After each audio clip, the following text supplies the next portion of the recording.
Open Media.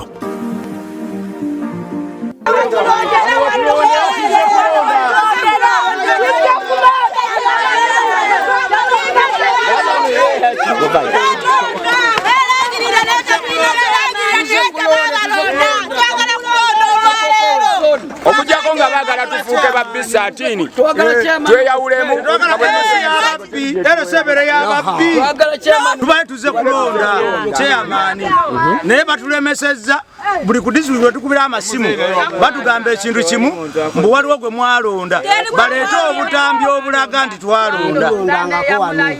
Tetulina kyeyamaani tuzze kulonda tetwalonda kwolwo ne batugamba tuddamu okulonda ennaku z'omwezi nga lumu lwe lwaleero kakowekowe zoni temuli bantu kati ekiri wano we mulonde tewali golaba n'abatulondesa tebazze awalala balonze naye ffe tetuzzeemu waliwo yagamba yagende ku disitulikiti mbu bamulonda ani yamulonda ani yamubala alete obutambi erangirira yekka teri yamulonda erina kubeerawo nasawo tetulina kyeyamaani twekubira omulanga buli zooni yonna erina kubeera kyama lwaki balonda ba zooni z'endala ne baleka kakoko ezooni okulonda kubanga saalonda olwakavuyo akaaliwo wano kali kati akavuyo kaali wano baliko amasasi nga batubuzabuza nze nenziruka nga sisobola kulonda era tetulondanga ne bagamba mbuno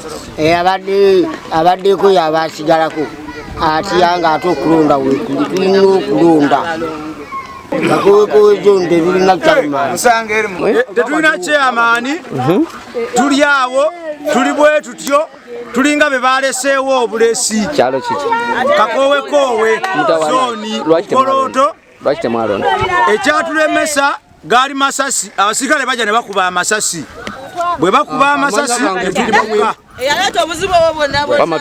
bwe bakuba amasasi ne tudduka ne tukola ki era baatugamba nti waliwo yeetwala ku disitulikiti ne yeewaayo n'agamba nti ye bamukola ki baamulonda aleete obutambi obulaga nti twamulonda nti waliwo ne paledi ezamuliko abuleete twalonda. Nze namulonda Elizabeth omutawaana oguliwo tetwalonda era waliwo abakyala abatulemesa waliwo abaami abatulemesa okulonda najjita n'olyo eyali kyeyamaani bonna ne batulemesa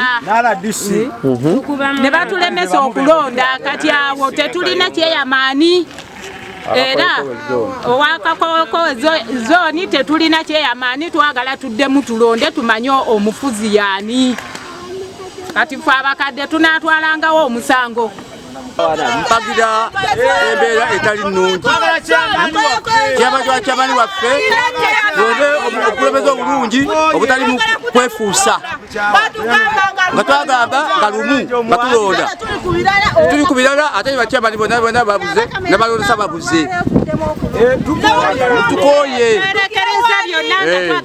Mafabi Julius tuze webukolooto mu zooni gye bayita akakowekowe zooni twafuna okutaataaganyizibwa mu kulonda okwali kutegekeddwa erosi zonna wanzo ndi omu ku batuuze bawano eno eyasinga okuleetera ddala akacyankalano okulonda ate fast baali bamuyita najjita y'omu ku kakiiko akabaddeko eyaddako omulala baali bamuyita Kayemba Emmanuel eyali kyamaani w'ekyalo kino eno obuyinza n'abuvaako n'abukwasa eyali defense we twakazaako erinnya gwe bayita Kanyama eyali defense w'ekyalo kino eno obuyinza gwe yabukwasa then bwe twafunamu obutakkaanya akalulu ne bakacyankalanya amasasi ne gavuga mu bbanga eyaliwo nga RDC mukadde ako n'akwata abalondesa n'abateeka mu motoka ye ne babatwala okulonda tetwalonda ku lunaku olwo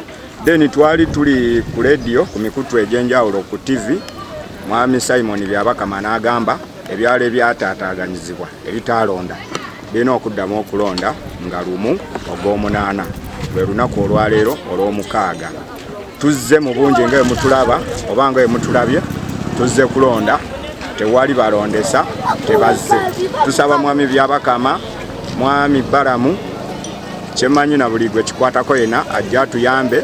Tetwagala kyalo kakoowe kufuuka kyewaggula tubeere nga tetulina mukulembeze ng'omuntu ne bwazza omusango. They told us we were supposed to elect on August on 1st.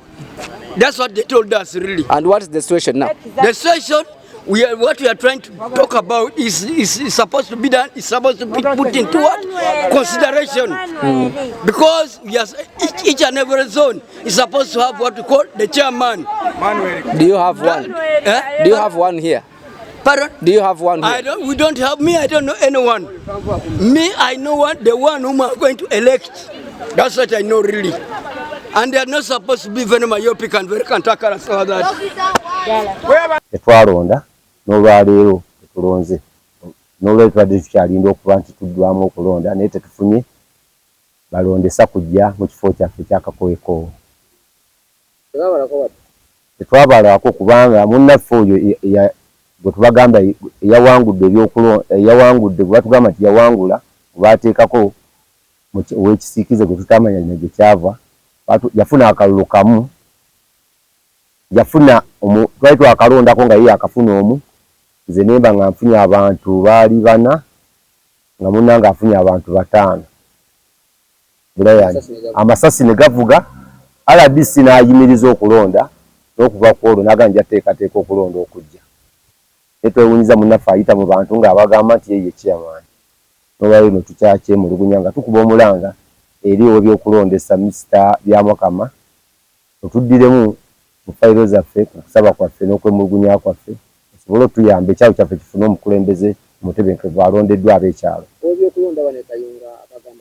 Ow'ebyokulonda ebyekayunga enjogera gy'ayogera yatugambye tugende mu kkooti Elizabeth, so ne tulaba nti nakyo tekiyinza kuba kituufu mu kaseera ako mu kwogera kwe kyabadde kituufu, naye nga ffe twasobodde okuba nti tuwulira okwennyamira ne mu byatugambye ntugamba nti ate kkooti si yesalawo katugende kwali waggulu we okutuusaayo obubaka, naye twatuusiza fayiro zaffe ez'okwemulugunya eri mu ofiisi y'ebyokulonda eya Mr. Byabakama. Ekintu kye twasinga otwalanga mu tteeka ekkulu ye RDC okusobola otugamba nti nyimiriza okulonda kwa wano yamala kuddamu nga amaze okubategeezera abaali bakyali waggulu nga bakyaleekaanira waggulu, yateekawo n'akuba amasasi 2 waggulu okulonda ne kukomaawo. Era kuba tukuba omulanga ne mu local government okujja okunoonyereza eri Mwami Kayemba ne Najjita ne Namutebi okuba nti ensibuka y'empisa eyo olw'okuba baali bakulembeza abaaliko mu kusooka n'okuteteeganya embeera eyo kyetaagisa okuba nti bubakwatako okubalaga amateeka nga bwe galagira, kubanga tulina kutambulira mu mbeera ya kumenya amateeka naye tulina okuba nga mbalaga empisa efuga ssemateeka w'ebyokulonda.